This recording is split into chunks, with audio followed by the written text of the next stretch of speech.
তোমাদের Francis বেকনের of study থেকে already আমরা দুটো কোশ্চেন আনসার পর্ব কমপ্লিট করেছি। আজকে 3 নাম্বার। 3 নাম্বারে যে প্রশ্নটা প্রথমে আসবে সেটা একটু দেখি। দে পারফেক্ট নেচার। দে তাহলে কোথা থেকে একটা লাইন তুলে দেওয়া হয়েছে, দে পারফেক্ট। দে মানে তারা, আমরা জানি জানি দে এই যে প্লুরাল ফর্মে ইউজ করা হয়েছে অফ স্টাডিজ, ওই স্টাডিজকেই বারবার নির্দেশ করছে। দে পারফেক্ট নেচার, তাহলে স্টাডিজকে ধরে নিই। পারফেক্ট মানে কি? পারফেক্ট, ঠিকঠাক করে দেওয়াকে পারফেক্ট করা বলে। নেচার, নেচার মানে প্রকৃতিকে ঠিকঠাক করে, তাই তো? And are perfected by experience. And are perfected, perfected হয় আরেকটা কিছুকে বলছে যেটা পারফেক্ট হয় এক্সপিরিয়েন্সের দ্বারা। এইটা হচ্ছে আমাদের কোটেশনের মধ্যে আছে, এই লাইনটা মূল টেক্সট থেকে আছে। এখানে কোশ্চেনটা কি দেখি, what is meant by this, এর অর্থ কি সেইটা আমাদের বলতে হবে। গেল। এইটা অর্থাৎ একটা লাইন থেকে কতগুলো কোশ্চেন্স অ্যারাইজ করতে পারে সেইগুলো সবগুলোকেই এক জায়গা নিয়ে এসছি, এবং সেইগুলো সব উত্তর একই রকম হবে বলে একটা কোশ্চেনের মধ্যেই সবগুলো ঢোকানো আছে, তোমাদের যাতে বুঝতে কোনো অসুবিধা না হয়। নেক্সট, এটা কিভাবে হতে পারে? How are studies perfected. এবার বলছে স্টাডিজ কি করে পারফেক্ট হয় সেটা বল। এটাও হতে পারে। অথবা কি আছে, what is the relationship. What is কি হয়, দ্য রিলেশনশিপ জানি আমরা সম্পর্ক between studies and human nature. Studies এবং হিউম্যান নেচারের মধ্যে রিলেশনশিপটা কি সেইটা আমাদেরকে বলতে হবে। অথবা আরো একটা হতে পারে, হোয়াট রোলস, কি ভূমিকা, রোলস মানে তো ভূমিকা আমরা জানি, roles do studies and experience play. তাহলে কি ভূমিকা স্টাডিজ এবং এক্সপিরিয়েন্স প্লে করে, রোল অর্থাৎ ভূমিকা পালন করে in shaping human nature. Shaping মানে কি? শেপ দেওয়া, গঠন কাঠামো দেওয়াকে শেপ করা বলে, তাই তো? হিউম্যান নেচার অর্থাৎ মানব প্রকৃতিকে গঠন দিতে, গঠনমূলক আকার দিতে বা আকার ঠিকঠাক শেপিং করতে স্টাডিজ এবং এক্সপিরিয়েন্স কি ভূমিকা পালন করে। এইটা হচ্ছে আমাদের কোশ্চেন্স। তো এই অর দিয়ে গেলাম, এই সবগুলো কোশ্চেন্সই অ্যারাইজ করেছে একটা মাত্র লাইন থেকে। সেই লাইনটাই দেখে নি টেক্সটে কি, মানে এই মূল লাইনটা কি আছে। আমরা লাস্ট এপিসোড যেখানে শেষ করেছিলাম সেখানে কয়েকটা ওয়ার্ডস ছিল এইরকম, is the humour of A scholar. তো তারপর থেকে এই লাইনটা শুরু হচ্ছে, দে পারফেক্ট নেচার। এখানে দে অলরেডি বলে ফেলেছি, দে হচ্ছে studies, studies perfect nature. Studies কি করে? পারফেক্ট করে নেচারকে, অর্থাৎ প্রকৃতিকে, মানুষের প্রকৃতিকে সেটা পারফেক্ট করে। And are perfected by experience. এই অ্যান্ড আর পারফেক্টেড, দেখো আর আছে, প্লুরাল আছে, তাহলে অ্যান্ড আর পারফেক্টেড মানে কি? স্টাডিজ ওই অ্যান্ড এর জায়গায়, and studies are perfected by experience. এবার স্টাডিজ কি করে পারফেক্ট হয়? এক্সপিরিয়েন্সের দ্বারা, অর্থাৎ অভিজ্ঞতার দ্বারা স্টাডিজ পারফেক্ট হবে। অর্থাৎ স্টাডিজের মধ্যে যদি আমাদের এক্সপিরিয়েন্স না থাকে, স্টাডিজ থেকে যা পাচ্ছি সেগুলো যদি আমরা এক্সপিরিয়েন্সের ভিত্তিতে ঠিকঠাকভাবে অ্যাকসেপ্ট না করি তাহলে আমরা মিসগাইড হতে পারি, তাই না?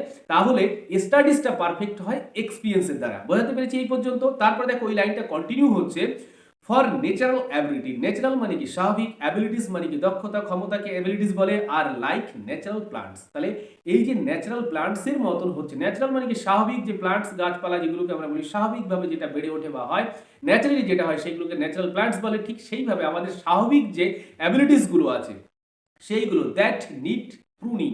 দ্যাট যেটা নিড, অর্থাৎ আমাদের ন্যাচারাল যে অ্যাবিলিটিসগুলো আছে সেইগুলোরও প্রুনিং এর প্রয়োজন। অর্থাৎ আমরা একটা ন্যাচারাল প্লান্টস সে বিভিন্ন ওয়েতে বিভিন্নভাবে তার বা ডালপালা মেলে দিচ্ছে বা ই করছে, তাহলে আমাদেরকে একটা শেপ দিতে গেলে তাকে কি করতে হবে? ছাঁটাই করতে হবে, ডালপালা ছেটে টেটে আমরা একটাকে শেপ দিই, সেটাকেই প্রুনিং বলা হয়।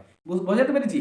তাহলে সেই রকম আমাদের ন্যাচারাল যে অ্যাবিলিটিস আছে সেই অ্যাবিলিটিসগুলোকেও ঠিকঠাকভাবে শেপ দিতে গেলে কিছুটা ছাঁটাই করতে হবে, কাটছাট করে ঠিকঠাক করে নিতে হবে। সেটা কিভাবে হবে?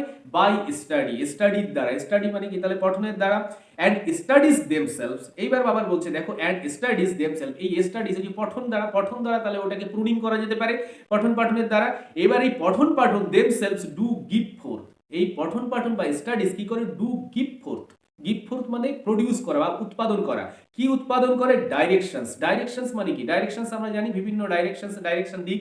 Two mass at large, to mass মানে খুব বেশি, অ্যাট লার্জ অর্থাৎ বিভিন্ন ডাইরেকশনে তোমাকে সে চালিত করবে। স্টাডিজ, বোঝাতে পারছি? অর্থাৎ স্টাডিজ নিজে অনেক বেশি ডাইরেকশন তোমার সামনে এনে দেবে। এবার এই সমস্ত ডাইরেকশনের মধ্যে আমি কোনটা বেছে নেব সেইটা কিভাবে ঠিক হবে? দেখো, এক্সেপ্ট, এক্সেপ্ট মানে কি? ছাড়া। By except they be bounded in by experience, যদি সেইগুলোকে অর্থাৎ এক্সেপ্ট মানে ছাড়া, দে বি বাউন্ডেড মানে কি, বাউন্ডেড মানে বদ্ধ হওয়া, কিভাবে, ইন বাই এক্সপিরিয়েন্স দ্বারা যদি সেইগুলো বাউন্ডেড না হয়, অর্থাৎ এই যে বিভিন্ন ডাইরেকশনসে তোমাকে চালনা করবে সেইগুলোকে যদি ঠিকঠাক এক্সপিরিয়েন্স দ্বারা বাউন্ড না করতে পারো, তাহলে তুমি কি শুধু ভড়কাবে। একটা লাইন এত বড় আর তার মধ্যে কত কিছু ঢোকানো আছে, বোঝাতে পেরেছি নিশ্চয়ই। তাহলে এই লাইনটা থেকেই আমাদের উত্তর করতে হবে। আজকের কোশ্চেন আনসার পর্বটা এখান থেকেই শুরু হচ্ছে। যদি না বুঝতে পারো আর একবার রিপিট করে নাও প্রথম থেকে, দেখো লাইনটা খুব কিন্তু পার্ট করা। একটা আছে স্টাডিজ কি করে, স্টাডিজ আমাদের নেচারকে পারফেক্ট করে, আর স্টাডিজ কিভাবে পারফেক্ট হয় সেটা এক্সপিরিয়েন্সের দ্বারা। আর স্টাডিজ নিজে কি করে, অনেক রকম ডাইরেকশনস আমাদের দেয়, অ্যাট এ লার্জ বলছি মানে অনেক দিকে আমাদেরকে চালিত করে। আবার সেইটাকে যদি বাউন্ড করে দিই তাহলে আমরা ঠিকঠাকভাবে চালিত হবো। সেই ঠিকঠাক বাউন্ডটা কে করে, এক্সপিরিয়েন্স করে। এইবার কোশ্চেনগুলো দেখি, দেখো এইবার কোশ্চেনের উত্তরগুলো ঠিকঠাক দিতে পারবো। আনসার দেখি, হেয়ার দ্য ওয়ার্ড, এবার ঠিকঠাক করে বোঝার চেষ্টা করো। প্রথমে ওই যে দে পারফেক্ট নেচার, সেই দে পারফেক্ট নেচারের দেটাকে আগে ক্লিয়ার করে নি। হেয়ার দ্য ওয়ার্ড, হেয়ার এখানে দ্য ওয়ার্ড শব্দ কি, দে ইনভার্টেড কমাসের মধ্যে আছে, রিফার্স টু স্টাডিজ, একটু ক্লিয়ার করে নিলাম। তাহলে দে বলতে কাদের বোঝাচ্ছে বা কি বোঝাচ্ছে, সেটা স্টাডিজকে বোঝাচ্ছে। বেকন ওয়ান্টস টু মিন, ওই যে কি অর্থ করায় বা কি অর্থ বোঝায় সেটা আমাদের কোশ্চেন করেছিল। দেখো এখান থেকে আমরা উত্তরটা হয়ে যাচ্ছে, বেকন ওয়ান্টস টু মিন অর্থ করতে চাইছে studies perfect hour nature, studies কি করে, আমাদের নেচারকে পারফেক্ট করে। But studies can be perfected, সেটা পারফেক্ট হতে পারে বাই দ্বারা রিয়েল লাইফ এক্সপিরিয়েন্সেস। তাহলে স্টাডিজ কিভাবে পারফেক্ট হবে, রিয়েল লাইফ এক্সপিরিয়েন্সেস দ্বারা সেটাও পারফেক্টেড হতে পারে। হলো স্টাডিজ। নেক্সট লাইন দেখো, স্টাডিজ লিড আস, স্টাডিজ এবার যদি ডু গিভ ফোর্থ বললো না, সেইখানে দেখো স্টাডিজ লিড আস, লিড মানে কি পরিচালিত করে, লিড আস আমাদেরকে ইন ভ্যারিয়াস ডাইরেকশনস, ভ্যারিয়াস মানে কি বিভিন্ন, ডাইরেকশনস মানে বিভিন্ন ডাইরেকশনসে, অ্যাজ হিউম্যান নেচার ডাজ, যেমন মানব প্রকৃতি করে। মানব প্রকৃতিকে স্বাভাবিকভাবে আমরা বিভিন্ন ডাইরেকশনসে, এটা ওটা এডাল না ওডাল না সেডাল, এটাই আমাদের প্রকৃতি, তাই তো? সেটাকে আমরা এক জায়গায় বদ্ধ করে নিয়ে এসে আমাদের ঠিকঠাক সুসংবদ্ধভাবে চালিত করলেই তবেই আমরা ফল পাই, আর না হলে শুধু ভড়কাই আর কি, লাফিয়ে বেড়াই। এইবার এই যে দুটো হিউম্যান নেচার এবং স্টাডিজ, দুটোকে কি করতে হবে, both are needed to be bounded, both are এই দুটোকেই কি করতে হবে, নিডেড মানে কি প্রয়োজন হওয়া, প্যাসিভ ফর্মে করা আছে দেখো, both are needed to be bounded হতে হবে বাই এক্সপিরিয়েন্সের দ্বারা ফর পারফেকশন। তাহলে পারফেকশনের জন্য স্টাডিজকেও আমাদের বাউন্ড করতে হবে এক্সপিরিয়েন্সের দ্বারা, আর আমাদের ন্যাচারাল যে অ্যাবিলিটিসগুলো আছে বা আমাদের হিউম্যান নেচার যেটা আছে সেটাকেও বাউন্ড করতে হবে এক্সপিরিয়েন্সের দ্বারা। অ্যান্ড কি করছে দেখো এখানে, ফর পারফেকশন অ্যান্ড মডিফিকেশনের জন্য আর পারফেকশনের জন্য আমাদের এক্সপিরিয়েন্সের প্রয়োজন। তাহলে কিসের ক্ষেত্রে আমাদের এক্সপিরিয়েন্সের প্রয়োজন, সেটা আমরা হচ্ছে প্রথমে স্টাডিজকে পারফেক্ট করার জন্য আর হিউম্যান নেচারকে পারফেক্ট করার জন্য। ঠিক আছে, তাহলে রিলেশনশিপটাও বোঝাতে পারলাম, স্টাডিজের সঙ্গে হিউম্যান নেচারের রিলেশনশিপ কি, সেটার উত্তর এইটা। আর কি ভূমিকা পালন করে দেখো লাস্ট যেটা ছিল, what roles do studies and experience play in shaping human nature, কি ভূমিকা পালন করে হিউম্যান নেচারকে শেপ করার জন্য স্টাডিজ এবং হিউম্যান এক্সপিরিয়েন্স, সেটাও ক্লিয়ার হলো এইটা। তাহলে এটা খুব একটা গুরুত্বপূর্ণ, মানে খুবই গুরুত্বপূর্ণ একটা প্রশ্ন, এখান থেকে আসার সম্ভাবনা প্রবল থাকবে, তো এটার দিকে এক্সট্রা ধ্যান দিও। নেক্সট যেটা আছে তুলনামূলকভাবে সহজ, আজকে সহজ কোশ্চেন দেখো, what does beacon compare, what does beacon তো জানি আমরা লেখক, কম্পেয়ার মানে তুলনা করা উইথ ন্যাচারাল অ্যাবিলিটিস। তাহলে ন্যাচারাল অ্যাবিলিটিসের সঙ্গে বেকন কিসের তুলনা করেছে সেটা আমরা একটু আগে জেনেও এসেছি। What is the similarity, what is কি হয়, দ্য সিমিলারিটি মানে কি একরূপতাকে সিমিলারিটি বলে, we found between natural abilities and natural plants, natural abilities এবং ন্যাচারাল প্ল্যান্টসের মধ্যে কি সিমিলারিটিস আমরা খুঁজে পাই, এই দুটোর উত্তর দিতে হবে। খুবই সহজ, আমরা অলরেডি এর উত্তর পেয়ে গেছি আগে। দেখো আনসার কি হবে, বেকন কম্পেয়ার্স মানে কি তুলনা করা, ন্যাচারাল অ্যাবিলিটিসকে কার সঙ্গে কম্পেয়ার করছে, উইথ ন্যাচারাল প্ল্যান্টস। তাই ফার্স্ট পার্টের উত্তরটা হয়ে গেল, we get both of them, we get মানে কি আমরা পাই, বোথ অফ দেম তাদেরকে পাই কিভাবে, বাই ন্যাচারাল ওয়েজ, ন্যাচারাল অ্যাবিলিটিসটাও আমরা ন্যাচারালি পাই, আর ন্যাচারাল প্ল্যান্টসকেও তো আমরা ন্যাচারালি পাই, তাই তো?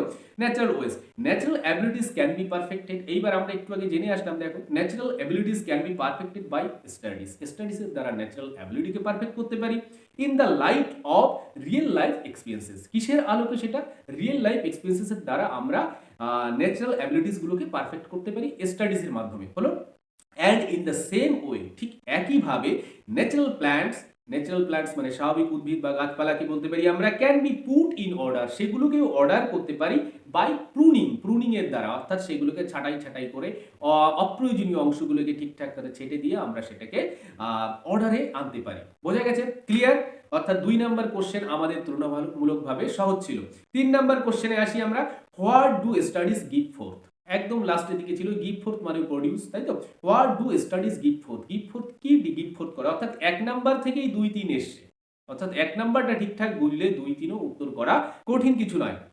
কোশ্চেন সহজ, কোশ্চেন উত্তর সহজই হবে। আনসার কি? অ্যাকর্ডিং টু বেকন, বেকনের মত অনুযায়ী বা অনুসারে স্টাডিজ গিভ ফোর্থ মানে কি প্রডিউস করে, উৎপাদন করে কি directions at a large scale, directions বিভিন্ন ডাইরেকশনস, লার্জ স্কেল মানে প্রচুর পরিমাণে, to our natural abilities, natural abilities এর কাছে কি করে বিভিন্ন রকমের ডাইরেকশনস আমাদের সঙ্গে খাড়া করে।